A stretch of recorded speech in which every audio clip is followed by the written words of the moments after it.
হাদিস এবং বিজ্ঞান দিয়ে আপনাদেরকে বলছি। কোরআনে কারিমে ১৫০০ বছর আগে আল্লাহ কলবের পরিচয় দিয়েছেন, লাহুম কুলুবুল লা ইয়াফকাহুনা বিহা। সূরা আরাফ ৯ নম্বর পারা ১৩ নম্বর পৃষ্ঠা ২ নম্বর লাইনের ১৭৯ নম্বর আয়াতের মাঝের অংশে আছে। কোন হুজুর নিয়ে আসবেন, নিয়ে এসে বসিয়ে রাখেন। এরপরও যদি গীবত করেন বাইরে যে আমার পীরের বিরুদ্ধে বললো, আপনার দাঁত মুখ খুলে ফেলবে। ধারণা করেন কোন কারণে? এত দলিল দিয়েও যদি আপনার বিশ্বাস না হয়, আপনার বিশ্বাস কি করলে হবে বলেন? আমি তাই করছি। শব্দটা খেয়াল করবেন। আল্লাহ তাআলা বলেন, লাহুম কুলুবুন লা ইয়াফকাহুনা বিহা। তাদের কলব আছে কিন্তু অনুধাবন করার ক্ষমতা নেই, চিন্তা নেই। তাহলে কলবের কাজ হচ্ছে চিন্তা করা। জবাব দেওয়া লাগবে, কারণ এটা একটা ক্লাস। এখন এটা কি ক্লাস? আমরা ক্লাস করি দিনের বেলায়, আর এই ক্লাস হচ্ছে রাতে। ওই ক্লাস হয় ৪৫ মিনিট, আর এই ক্লাস হচ্ছে ১-১.৫ ঘন্টা। এজন্য একটু অ্যাক্টিভ হওয়া লাগবে। তাহলে কলবের কাজ আল্লাহ জানিয়ে দিলেন কি করা, আরো জোরে বলা লাগবে। এবার চিন্তা মানুষ কি দিয়ে করে? আপনার বিবেক বলে দেবে। চিন্তা মানুষ করে বুক দিয়ে না মাথা দিয়ে?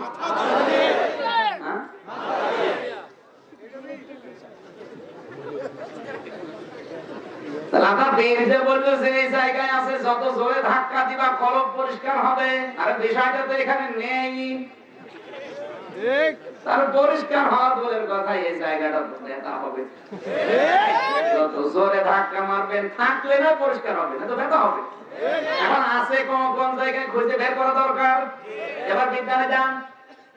বিজ্ঞান এখন আধুনিক বিজ্ঞান যারা কম্পিউটারের ভেতরে দেখিয়ে দিচ্ছে, সুম্মা খালাকনান নুতফাতান আলাকাতান ফাখালাকনাল আলাকাতা মুদগাতান ফাখালাকনাল মুদগাতা ইযামা ইলা আখির আয়াত। এটা সূরা মুমিনুনের ভেতরে আছে। 18 নম্বর পারা ১ম নম্বর পৃষ্ঠার ১২ নম্বর লাইনে পাবেন। আল্লাহ পাক বলেন, বাবার এই যে নাপাক পানিটা দ্রুত গতিতে যখন বের হয়ে যায়, এইটা মায়ের রেহেমের যে দেওয়াল আছে, জরায়ুর ওই দেওয়ালের সাথে আল্লাহ ঝুলিয়ে রাখে। ৪০ দিন এই নাপাক পানিকে আমার আল্লাহ আরবিতে নাম বলি আমরা যাকে নুতফা, কি বলি? বাবার ওই দ্রুত গতিতে বের হওয়া ওই বীর্য যেটা, ওটার আরবি নাম হচ্ছে নুতফা। ৪০ দিন পরে ওইটা আমার আল্লাহ আলাক বানায়। কি বানায়? আলাক, আইন লাম কফ। আলাক মানে এখানে যারা প্রথম আলেম আছে, আজকের যে উপাধ্যক্ষ এবিএম সিদ্দিকুর রহমানকে জিজ্ঞাসা করেন, উনি যেহেতু পুরাতন আলেম, খুব বেশিরভাগ বেশি বলতে পারবে আলাক মানে জমাট বাঁধা রক্ত, অথবা বলতে পারবে আলাক মানে চোখ, আলাক মানে মাটির নির্যাস। কিন্তু এখন যারা ডাক্তারি পড়ছে ওদের কাছে যান, ওরা বলবে আলাক মানে ঝুলন্ত। কারণ কম্পিউটারের ভেতরে দেখা যাচ্ছে যেটা ঝুলে আছে। তাহলে ১৫০০ বছর আগে ১২০০ বছর আগে যারা তাফসীর লিখেছে তারা ভুল লিখেছে না, তারা ঠিক লিখেছে, কিন্তু ওই জামানা হিসাবে। এখন আধুনিক বিজ্ঞান যুগের জ্ঞানের আলোকে সভ্যতার বিকাশ যত হচ্ছে, দেখা যাচ্ছে চোখ দিয়ে যে এই জিনিস এই জায়গায় এইভাবে থাকে। তাহলে আলাক মানে আমরা এখন কম্পিউটার দিয়ে বুঝতে পারলাম কি কতদিন থাকে? ৪০ দিন। কয়দিন? ৪০ দিনের ভেতরে আমার আল্লাহ এই জিনিসটাকে আবার পরিবর্তন করে তখন মুদগা বানায়। কি বানায়? আয়াতের দিকে সিরিয়াল খেয়াল করেন। সুম্মা খালাকনান নুতফাতান আলাকাতান ফাখালাকনাল আলাকাতা মুদগাতান। প্রথমে নুতফা, এরপরে আলাক, এরপরে এই জবাব দেন না কেন? এবার আসেন মুদগা শব্দটা, ওই যে বললাম আলা ইন্না ফিল জাসাদি মুদগাতুন, প্রতিটি মানুষের শরীরের ভেতরে একটা মুদগা আছে। এই সেই মুদগা। তাহলে কোরআনের আয়াতের হাদিসের শব্দ মিলে যাচ্ছে। এবার আমাদের উচিত, এটা যেহেতু আমরা শরীরের ভেতরে আছে, দেখতে পাচ্ছি না, দেখার জন্য আমাদের আধুনিক বিজ্ঞান কম্পিউটার দরকার। আপনি মদগা শব্দ নিয়ে এবার যান, যারা গবেষণা করে গবেষণাগারে গিয়ে দেখবেন মদগা হওয়ার জন্য শর্ত দিয়েছে 3টা। মদগা শব্দ যদি কেউ আরবিতে লিখে, ইংরেজিতে লিখে, বাংলায় লিখে, উর্দুতে, যে কোনো ভাষায় লিখে কম্পিউটারের ভেতরে দেন, কম্পিউটারের স্ক্রিনে লেখা আসবে যে 3টা শর্ত পূরণ করতে হবে। বড় লাগবে। 1 নম্বরে ওর ভেতরে চর্বি থাকবে।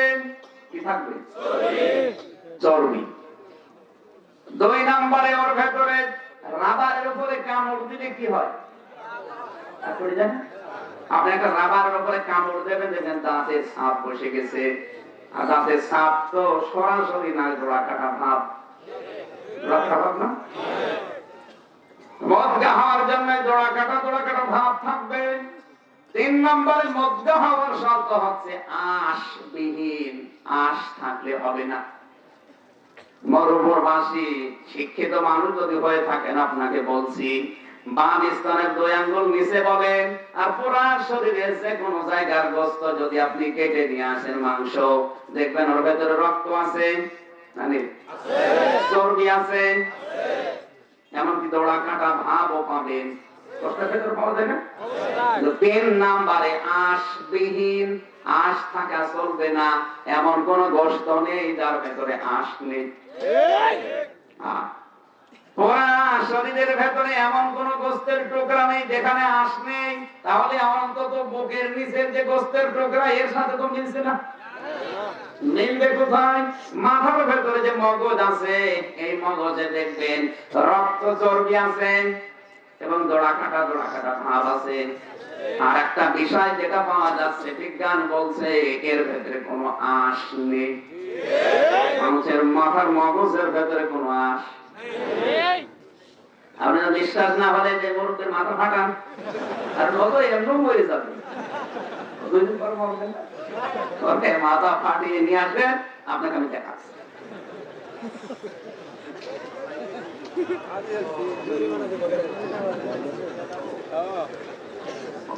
আপনার যে পীর এই কথা বলা দরকার, মাথা ফাটিয়ে বলবেন, দেখেন আপনি যে বললেন যে এখানে আছে, আমি দেখাচ্ছি এখানে আঁশ আছে কিনা, দেখি আপনার মাথা ফাটিয়ে দেখি। তাহলে মদগা হওয়ার শর্ত পেলাম যে 3টা। এটা কিন্তু এই জায়গায় যেটা আছে মিলছে না, মাথায় যেটা আছে এটা মিলে যাচ্ছে, কারণ এর ভেতরে আঁশ নেই এবং কি চর্বি আছে, রক্ত আছে, আর দোড়া কাটা ভাবও আছে। এই কথা বলা লাগবে ভাই। তাহলে নবীজির কথার সাথে বিজ্ঞানের কথা মিলেছে। এবার আল্লাহর কথা মেলে কিনা দেখি। আল্লাহর কথা ছিল লাহুম কুলুবুল লা ইয়াফকাহুনা বিহা, তাদের কলব আছে কিন্তু চিন্তা নেই। তার মানে কলবের কাজ চিন্তা করা। এখানে যারা আছে শুধু পাগল বাদ দিয়ে এই কথা সবাই বলবে, মানুষ চিন্তা করে মগজ দিয়ে না। তাহলে মানুষের পরিষ্কার করা লাগবে কি বুক না এই মগজ? এইটা যদি পরিষ্কার হয়, ওকে আপনি পিটিয়েও ঘুষ খাওয়াতে পারবেন না। আর এইটা পরিষ্কার হলে পিটানো লাগবে না, এমনি ঘুষ খাবে। এইটা যার পরিষ্কার, সে জেনা করে না, সে ব্যভিচার করে না, সে পরকীয়া প্রেম করে না, সে সুদ খায় না। কিন্তু এইটা যার পরিষ্কার, সবই খা। বাবা শাহজালাল সব হালাল। এরপরেও যদি কেউ তথ্য নিতে চান, আপনি কম্পিউটার নিয়ে এখানে স্ক্রিন ভিড়ান, আপনাকে আমি দেখিয়ে দিচ্ছি হাতে কলমে। এবার আমি এতদিন পর্যন্ত এই নিয়ম নীতি যারা মেনে চলে, কোরআনের বক্তব্য যদি না মেলে, ওই সমস্ত পীর গোলামি আমির হামজাকে আদর করবে, বলবে কি আমার ব্যবসা গেল। কথা বলছে না কেন? এতদিন যদি আমার ভালোবাসতো, হাতিয়া তো ফাতিত, নজর নিয়াজ দিত, দেবে না বন্ধ করে দেবে? আসল বিষয় তো এইটা। কোরআন যখন আপনি উপস্থাপন করবেন, প্রচার করবেন, তখন কারো দিকে আপনার তাকানোর দরকার নেই। কে মন খারাপ করে, কে খুশি হয়, কে নারাজ হয়, সবার মন আপনি পাবেন না। সুতরাং আপনি আমি আল্লাহর দিকে তাকিয়ে কথা বলেন, যা করার আমি আল্লাহ একজন আছি। কোরআন উপস্থাপন করার যে ধরন পেলাম, এই ধরনে আমি এখন উপস্থাপন করব না, গোপন করবে। যে প্রথম সেন্স থাকা লাগবে যে আল্লাহ আমাকে আরো জোরে বলেন ফেরেশতারা লিখতে, আর মৃত্যু স্মরণ করে আমরা কোরআনে কারিমে প্রবেশ করবো ইনশাআল্লাহ। দরুদ আর সালাম পড়ছি আমাদের নবী, মানবতার মহান শিক্ষক মুহাম্মদ রাসূলুল্লাহ সাল্লাল্লাহু আলাইহি ওয়াসাল্লামের প্রতি। এই বিষয়টা কি ক্লিয়ার? যে আমাদের চিন্তা ভাবনা এতদিন আবহমান কাল থেকে যেটা দিয়ে এসেছে এটা আসলে ঠিক না। কারণ এই জায়গা পরিষ্কার করে কোনো লাভ নেই, পরিষ্কার করা লাগবে এটা। এটা যদি পরিষ্কার হয় আপনি এমনি ভালো হয়ে যাবেন। কথা বলেন না কেন? এই বাংলাদেশে যারা এইটা পরিষ্কার আছে, সে আওয়ামী লীগ হোক, বিএনপি হোক, জাতীয় পার্টি হোক, যাই হোক, ওই লোকটা আসলে ভালো। আর এটা যা পরিষ্কার নেই, সে ফেরেশতা হলেও খারাপ। পরিষ্কার করা দরকার এইটা। আরো আন্দাজে খুব ব্যথা ছাড়া কি হবে বলেন? জিনিস তো ওখানে নেই। এরপরও যদি কারো ক্লিয়ার না হয়, দরকার আলোচনা করার পর এখানে বসেন, কম্পিউটার থাকলে নিয়ে আসেন, আপনাকে আমি এই শব্দটার ভেতরে দিয়ে দেখাচ্ছি। এর চাইতে আর দলিল দেওয়ার কায়দা নেই। আমি আল্লাহর কথা বলেছি প্রথমে, রাসূলের হাদিস, এরপরে বিজ্ঞান। আর আপনার বাবা যা বলে অত বানানো, কারণ দেশে বানানো হাদিস, এই যে ভৈরবের কথা বলছিল, বানানো হাদিস ছাড়া ওর কাছে কিছু নেই। এমন হাদিস বানায় নবীজির নূর যদি আল্লাহ না বানাতেন, কিচ্ছু বানাতেন না। এটা বানানোর কথা। লাউলা কালাম্মা খালাকতুল আফলাক, আল্লাহ পাক যদি নবীকে না বানাতেন, কিছু বানাতেন না। এটা বানানোর কথা। এটা হাদিসের নামে জালিয়াতি। আব্বালু মা খালাকাল্লাহু নূরি, সর্বপ্রথম আল্লাহ নবীজির নূর বানিয়েছে, এটা বানানোর কথা। এটা হাদিস না, এটা আরবি প্রবাদ। এটা হাদিস বলে ওরা সালা, আর গ্রাম্য মানুষ তার দোকানে বসে বসে শোনে আর না কি হাদিস তো। অথচ সর্বপ্রথম আল্লাহ পাক বানিয়েছেন কলম। কি বানিয়েছেন? কলম। নুন আল কলামি ওয়া মা ইয়াসতুরুন। আল্লাহ পাক বলেন কলমের কসম, এবং কলম দিয়ে লেখকরা যা লেখে ওই লিখিত জিনিসের কসম। এখানে কলম যাদের হাতে আছে, সাংবাদিক, বিচারক, যারা কলমের মালিক, সাবধান। আন্দাজে যা তা সই করবে, সাক্ষী দেবে, লিখিত দিয়ে দেবে। ওই কলমে আপনাকে জাহান্নামে নিয়ে যাবে, কলমে আপনাকে জান্নাতে নিয়ে যাবে। আমি চিন্তা করলাম, পৃথিবীর এত বড় বড় জিনিস থাকতে কলমের নাম আল্লাহ কেন দিল? আমার এই ছোট্ট মেধায় ধরা পড়েছে পৃথিবীর যত ভালো কাজ, যত খারাপ কাজ, সব কিছুর মূলে কলম। মানুষের জমি জাল দলিল করি নাই কি দিয়ে? এই লোকটাকে ফাঁসি দেবে কি দিয়ে? বলুন। তাকান, পৃথিবীর যত ভালো কাজ বলে, এই যে চেয়ারে বসে বসে একজনের চাকরি খেয়ে নেয় কি দিয়ে? কলম দিয়ে। ভালো মানুষ কিচ্ছু জানে না, ওই দোষ করে না। রাগ আছে, ব্যক্তিগত রাগ মেটাতে কলম দিয়ে ওর নাম কেটে বাদ দিয়ে দেয়। কলম আছে আর আপনি আন্দাজে লিখলেন। সাংবাদিক যারা আছে কি লেখা লেখে। এই মাহফিলটার পেছনে যিনি শ্রম দিচ্ছেন, আমার মনে হয় এই মাহফিলের খাতা আল্লাহ সরাসরি নিজে ডিল করেছে। তাছাড়া যত বানানোর কথা আমার নামে লিখে প্রশাসনের কাছে আপনারা দিয়েছেন, যারা সাংবাদিক, আপনি মানুষ, প্রশাসনে যারা আছে, এই জেলার ডিসি, এসপি, পিওনো, ওসি, এদের কাছে দিয়েছে যে উনি সরকারের বিরুদ্ধে কথা বলে, আওয়ামী লীগকে দেখতে পারে না। বলে বেটা আমার 14 বংশ আওয়ামী লীগ। আর আওয়ামী লীগ নাই হোক, কাউকে দেখা দেখি করা আমার দরকার নেই। কোরআনের কথা বলতে গেলে আমার বাবা যদি চুরি করে, ও বাবাকেও লাগবে। আমার বাবাকে বাদ দিয়ে বলবো বাবা অসুবিধা নেই, অন্যগুলো চোর।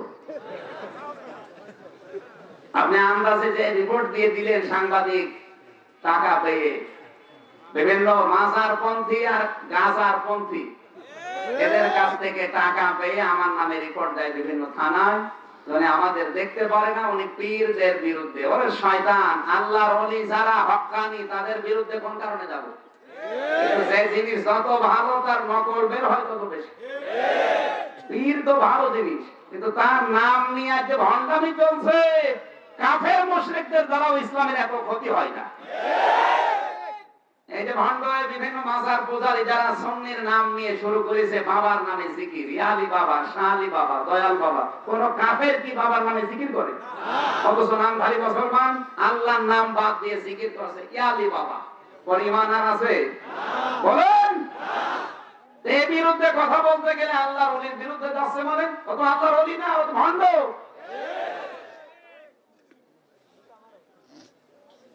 সেদিন চট্টগ্রামে এক মাহফিলে যাচ্ছিলাম, হঠাৎ করে ওসি সাহেব, আমি ফেনী প্রায় পার হয়ে গেছি, কল দিয়ে বলছে হুজুর কোথায়? ফেনী পার হচ্ছি। আপনি আর আসবেন না কেন?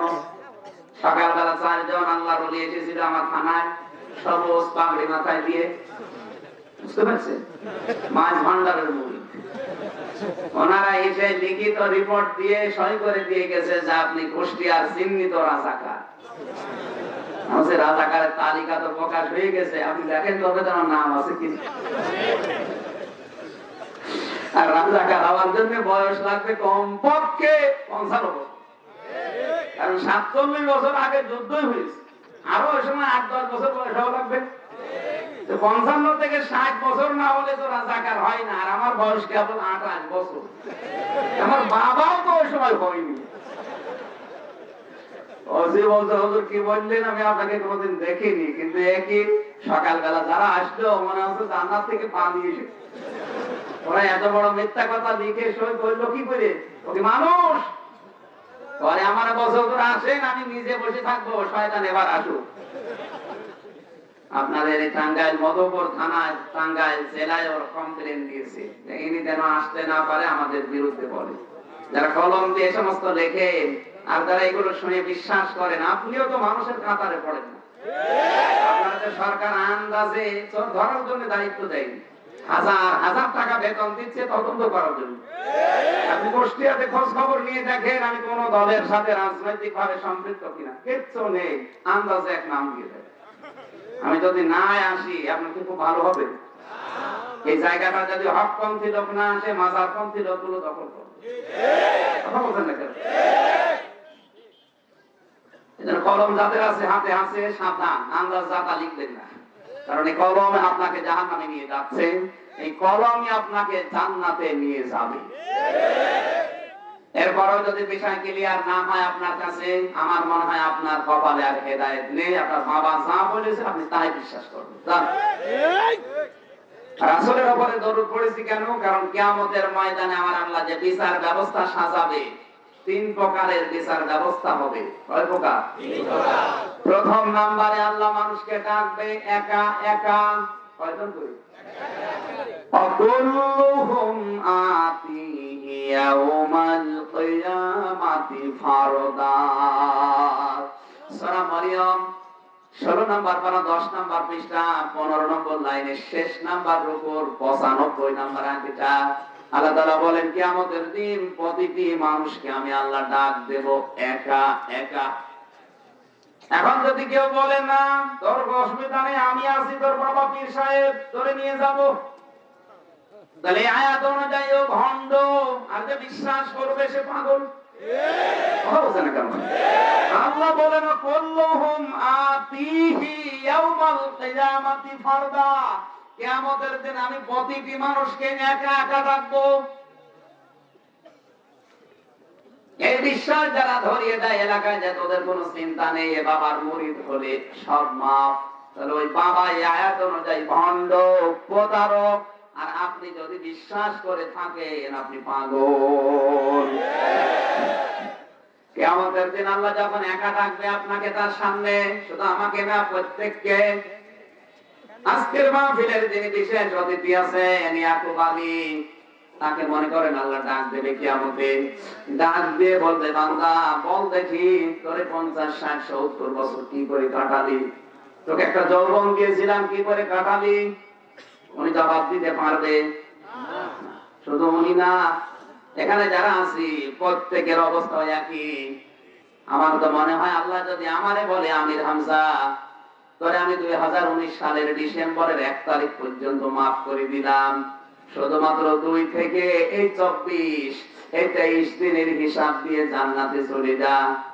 আমার তো মনে হয় 23 দিনের হিসাব সঠিক ভাবে দেওয়া আমার দ্বারা সম্ভব না।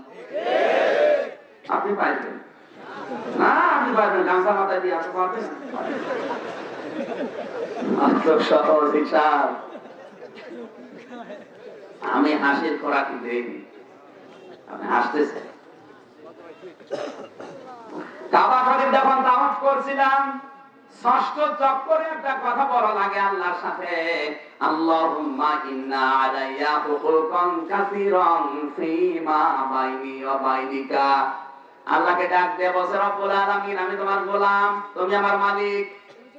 এই যে গোলাম আর মালিকের ভেতরে অনেকগুলো দেনা পাওনা আছে। আমি বা মালিক গোলাম হিসাবে যা যা তোমার কাছে পাবো সব পাওনা তুমি মিটিয়ে দিয়েছো। আমি শহীদুল ইসলাম খান নেই থেকে আজকে এই এমন জায়গায় এসেছি। আমি ডক্টর আব্দুর রাজ্জাক নেই থেকে আজকে মাননীয় এমপি, আমি কিছু ছিলাম না, এখান থেকে আজকে পর্যন্ত তুমি আমারে দিয়েছো। বলে না কেন? আমি তো কিচ্ছু ছিলাম না, এমনকি উল্লেখ করার মতো ছিলাম না। এখান থেকে 70 বছর আগে আব্দুর রাজ্জাক সাহেবের নাম ছিল, বলেন না কেন? হ্যাঁ, আরো 100 বছর পরে নাম থাকবেও না। আমি তো নেই ছিলাম, উল্লেখ করবো সেরকমও না, অথচ তুমি ওই জায়গা থেকে আজ আমাকে মন্ত্রী বানালে। আমি তোমার কাছে যা পাবো সবই একটা একটা করে তুমি পাওনা মিটিয়ে দিয়েছো। কিন্তু তুমি তো আমার মালিক, আমার কাছে তোমার অনেক পাওনা আছে, আমি তো একটাও তোমাকে দিতে পারলাম না। তুমি যদি বলো বান্দা, তো যৌবন দিয়েছিলাম একটা, কি করলি বল? আমি তো যৌবন কালের হিসাব ঠিক করতে পারি নাই, কারণ আমার যৌবন বিক্রি হয়ে গেছে। এখানে হাজারো মানুষ আছে যাদের যৌবন হোটেলে বিক্রি হয়ে গেছে। তাদের হয়েছে হাত করে তো না, আমি হাসির খোরাকি দেন, হাসির কেন? এখানে হয়েছে আমি জানি। বলেন, নিজের বউ ছাড়া অন্যের কাছে যাদের যৌবন বিক্রি হয়েছে আপনি ধরা খাবেন। তোলেন, হাত তোলে দেখি।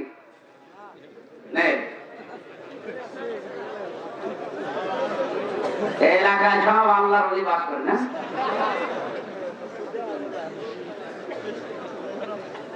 ও আল্লাহ, আমি তোমার কাছে দেওয়ার মতো তো কিছুই রাখি নাই, কারণ আমি সব হারিয়ে ফেলেছি। জবাব দেওয়ার মতো কায়দা আমার নেই। তুমি যদি বলো বান্দা সম্পদ উপার্জন করলি কি করে বল দেখি, আমার তো জবাব দেওয়ার কায়দা নেই, কারণ আমার সবগুলো সম্পদ অবৈধভাবে উপায় করা। তুমি যদি বলো বান্দা কি করে খরচ করলে কোথায় কোথায় বল দেখি, আমি তো সে কায়দাও রাখি নাই, সে জবাব দেওয়ার কায়দা হারিয়ে ফেলেছি, কারণ এমন জায়গায় দিয়েছি যে জায়গার কথা বলাও যায় না। যদি বলো বান্দা যতটুকু জ্ঞান পেয়েছিলি তার উপরে কতটুকু আমল করলি বল, এটাও তো বলার মতো কায়দা নেই। আপনি কি ভাবতেছেন আপনার জীবনে এরকম সময় আসবে সরাসরি আল্লাহর সামনে দাঁড়াবেন আপনি? মাতা জালো ওয়াদামা বানি আদম আবদি ইয়াউমাল কিয়ামাতি হাত্তা ইসালান খামসিন। নবীজি বলেন কিয়ামতের দিন প্রতিটি মানুষ আমার মাবুদের সামনে দাঁড়িয়ে থাকবে। এই 5টা প্রশ্নের সঠিক উত্তর দেওয়া ছাড়া কেউ সামনেও যাবে না, পেছনেও যাবে না, জায়গায় দাঁড়িয়ে থাকবে। আপনার অবস্থা আমার অবস্থা এই হবে, আমার একটা প্রশ্নের উত্তর জোগাড় নেই, আর আমি দেদারসে দিন কাটাচ্ছি। তাহলে কিয়ামতের দিন আল্লাহ বিচার করবে কি সবাইকে নিয়ে না একা একা? বলুন, এটা বিচারের প্রথম সিস্টেম। দ্বিতীয় ধাপে আমার আল্লাহ এবার আর একা না, সবাইকে ডাকবে তার নেতার সাথে। কার সাথে? ইয়াউমা নাদউ কুল্লা উনাসি বিইমামিহিম। সূরা বানী ইসরাঈলের 71 নম্বর আয়াতের প্রথম অংশে আছে, 15 নম্বর পারা 8 নম্বর পৃষ্ঠা 3 নম্বর লাইনে। যত তাফসীর আছে আমি লিখেছি, মুফাসসিরিন ইকরাম লিখেছেন কিয়ামতের দিন এবার বিচার ব্যবস্থায় আল্লাহ ডাকবে মানুষকে নেতা সহ। টাঙ্গাইলবাসী, আপনার বিবেকের কাছে প্রশ্ন করছি, আপনি যারা আদর্শ মেনে চলেন, যার পেছনে স্লোগান দেন, কিয়ামতের দিন যদি ওই নেতা আপনার সামনে থাকে, আপনার বিবেক কি বলে যে আপনাকে আল্লাহ মাফ করবে? এখনই যদি বলেন না, আপনি তো ধরা খাবেন। আপনি ধরা খাবেন। এখনই যদি বলেন না, আপনি তো ধরা খাবেন না। এটা শুধু সামিয়ানার নিচে রেখে গেলে হবে না, আপনাকে এখান থেকে বাস্তব প্র্যাকটিক্যালি নিয়ে যাওয়া লাগবে। যে আমার আদর্শ পৃথিবীতে একমাত্র বিশ্ব নবী ছাড়া আর কেউ না। কারণ নবীজি যদি আমার সামনে থাকে আল্লাহ মাফ করে দেবে। নবীজি বাদ দিয়ে যদি লেনিন থাকে, কার্ল মার্কস থাকে, মাও সেতুং থাকে, যে আমার সামনে আছে ওরে দেখলে আল্লাহ নিজেরই রাগ হয়ে যাবে। ওরে দেখলে যদি রাগ হয় আমার পর্যন্ত তো আসবে না, আগে বলবে তুই চল। এরপরও যদি কারো আদর্শ ঠিক না হয়, আমার মনে হয় কপাল পোড়া, ওর বিবেকের উপরে কুকুরে পোশাক করিস। আপনি তো এখানে ঠিক বলছেন। আমি জানি আপনার বিবেকে তালা লাগানো আছে, তালা খুললে এরপরও যদি না খোলে আমার অন্তত আর কিছু করার নেই। 3 নম্বরে বিচার ব্যবস্থায় আমার আল্লাহ এবার আর একা একা নেতা সহ না, কিয়ামতে এবার ডাকবে আল্লাহ সবাইকে উলঙ্গ করে। কি করে? আরো জোরে বলেন। সবাই উলঙ্গ অবস্থায় থাকবে। আল্লাহ বলেন এমন সালসালা অবস্থা পয়দা করব, ফাকাইফা তাত্তাকুনা ইন কাফারতুম ইয়াওমা ইয়াজআলুল ওয়িলদানা শিবা। সূরা মুজাম্মিলের 17 নম্বর আয়াত আল্লাহ জানিয়েছেন এমন কঠিন অবস্থা তৈরি করব কিয়ামতের দিন, যুবক মানুষ বৃদ্ধ হয়ে যাবে। এই যে যতগুলো মুরব্বী মানুষ বসে আছে এমনি বড় হয়নি বয়সে, কথা বলেন না কেন? এক একজনের বয়স 70 বছর, 60 বছর, 80 বছর, এরপরে এখন চুল পেকে দাড়ি পেকে মুরব্বী হয়েছে। আর কিয়ামতে আমার আল্লাহ যখন কাহার আর জাব্বার নাম নিয়ে বসবেন, মানুষ দৃশ্য দেখে যুবক মানুষ সঙ্গে সঙ্গে বুড়ো হয়ে যাবে। একটা মানুষ যুবক বুড়ো হয় কখন আপনি টের পাচ্ছেন?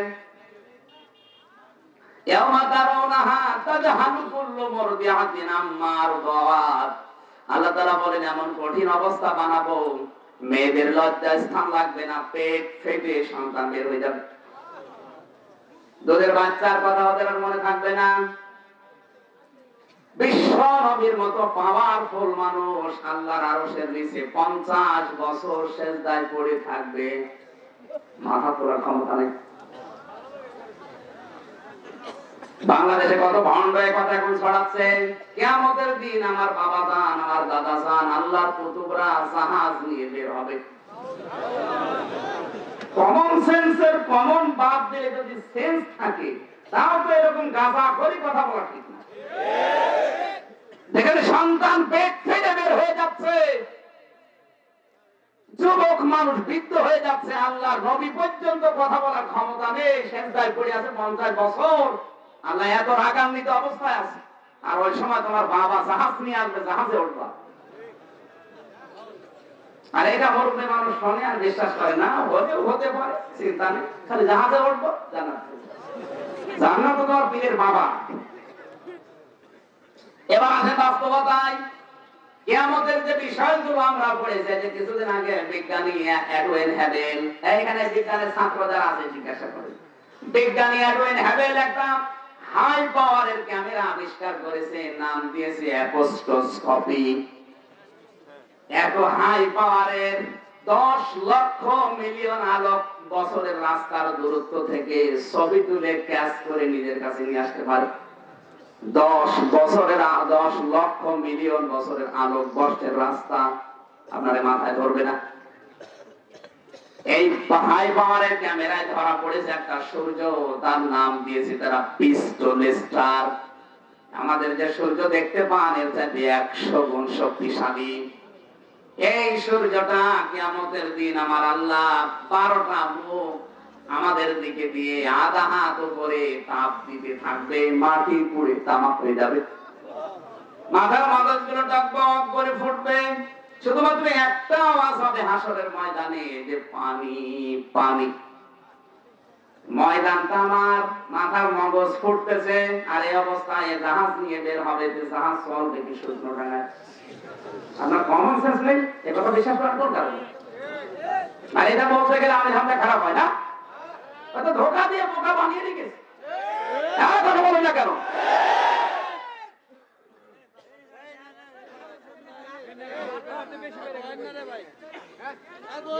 এবার আসেন বাস্তবে নিয়ে যাচ্ছে। সূরা আবাসার ভেতরে আল্লাহ তথ্য দিয়েছেন, ইয়াউমা ইয়াফিরুল মারু মিন আখিহি ওয়া উম্মিহি ওয়া আবিহি ওয়া সাহিবাতিহি ওয়া বানিহি লিকুল্লি মারিম মিনহুম ইয়াউমাইদিন শাআনুন ইউগনি। শব্দের দিকে খেয়াল করেন, ইয়াউমা ইয়াফিরু, ইয়াফিরু শব্দের শাব্দিক অর্থ মাজা তুলে দৌড় দেওয়া। বাংলায় আমাদের এলাকায় বলে খেচ্ছে দৌড়। এখানে কি বলে? সাপ দেখলে মানুষ এভাবে দৌড়ায়, বাঘ দেখলে দৌড়ায়, ওইভাবে দৌড়ানোর নাম আরবিতে ইয়াফিরু। আল্লাহ বলেন কিয়ামতের দিন মানুষ প্রথমে ভাইকে দেখে ওইভাবে দৌড় দেবে, এরপরে মাকে দেখে, এরপরে বাবাকে দেখে, এরপরে স্ত্রীকে, এরপরে সন্তানকে, এরপরে নেতাকে। 6 জনের নাম আছে। এবার আপনাকে আমি বলছি যে 6 জনের নাম বললাম, ভাই, মা, বাবা, বউ, সন্তান, নেতা। এ দুনিয়াতে এই 6 জনের ছাড়া আপন আর কি আছে? বলুন না কেন? এরাই যদি দৌড়ায় আপনার পীর থাকবে না, দৌড়াবে? তো যদি বলে যে তোর চিন্তায় আমি আছি, ও ভান্ড না? আরো জোরে। এবার বিজ্ঞানের তথ্য নেন। এ পুরা শরীরের ভেতরে বিজ্ঞান 5টা জিনিস খুঁজে পেয়েছে, সিকিউরিটি লক যেটা বলা হয়। তার 1 নম্বরে চামড়া, স্কিন, ত্বক। পুরা মানুষের 3.5 হাত বডির ভেতরে 9768 প্রকার চামড়া আছে। কত? 9867 প্রকার চামড়া। কোন চামড়া কোন জায়গার সাথে মেলে না। মাথার চামড়া একরকম, হাতের চামড়া একরকম। কেন মেলে না?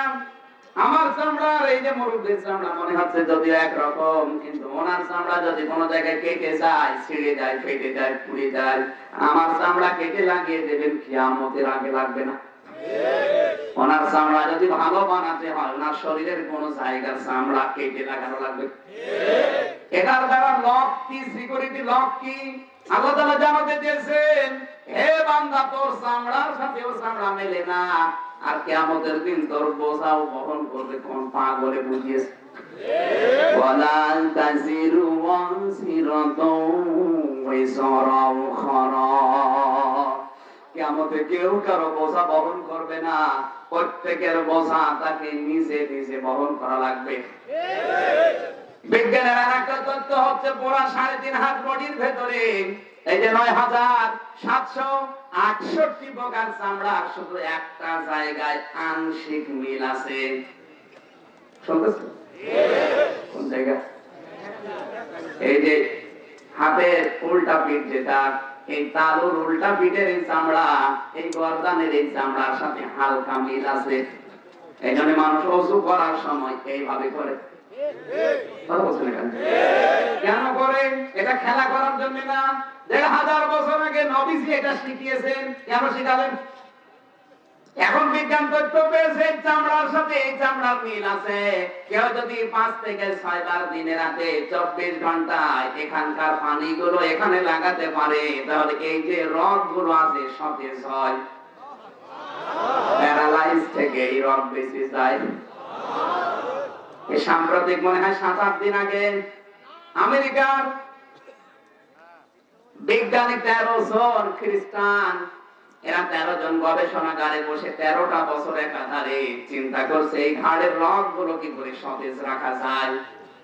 চামড়ার উপরে গবেষণা চালিয়ে তথ্য তারা দিয়েছে, এই ঘাড়ের চামড়ার সাথে শুধু হাতের উল্টা পিঠের চামড়ার মিল আছে, কিন্তু এটা সতেজ রাখার জন্য এটার স্পর্শ লাগবে পানি সহ। কি সহ? আপনি যত ওযু নাও করেন, শুধু এখানকার পানি যদি 5-6 বার এখানে দিতে পারেন দিনে রাতে মিলে, তাহলে আপনার ঘাড়টা সতেজ থাকবে। এই যে রগগুলো আছে আপনার মাথা যার উপরে নির্ভর করে আছে, এটা ঠিক থাকবে। এমনকি প্যারালাইসিস থেকে আপনি বেঁচে যাবেন। তারা গবেষণা চালিয়েছিল প্যারালাইসিস কিভাবে হয় আমরা দেখবো। এরা গবেষণাগার থেকে বের হওয়ার পরে দেখে এক পুকুরে এক মুসলমান ওযু করছে। ওযু করার পরে মানুষ এরকম করে না, গর্দান নাচা করা। ওরা যে ওর হাত আর পাশে ভেতরে বলছে, ভাই আপনি আমাদের দাদা। কেন? 13 বছর গবেষণা করে তথ্য আমি পেয়েছি, আর আপনি আগে আবিষ্কার করলেন কি করে? ও বলছে কই কি, আমি তো কিছু বুঝি না। ও তো টের পাচ্ছে না কি করি। ডাক দিয়ে বলছে আমরা 13 বছরের গবেষণার ফল এটা পেয়ে কেবল তথ্যটা জানাবো, আর আপনি এ কি করলেন, কোথায় পেলেন, আপনি কোন গবেষণাগারের ছাত্র? আমি কোনো ছাত্র না, কি করেছে আমি তো টের পেলাম না, বলেন। এই যে এইভাবে করলেন কেন? এভাবে না, এটা ওযু আমাকে আমার নবী 1500 বছর আগে শিখিয়ে দিয়েছে। শুধু একটা জায়গার চামড়া আংশিক মিল আছে, আর একটা চামড়া আংশিক মিল আছে, ওইটা আমি এখন বলতে পারলাম না। বলে ফেলা আমি বাচ্চাকে মারি ফাটা।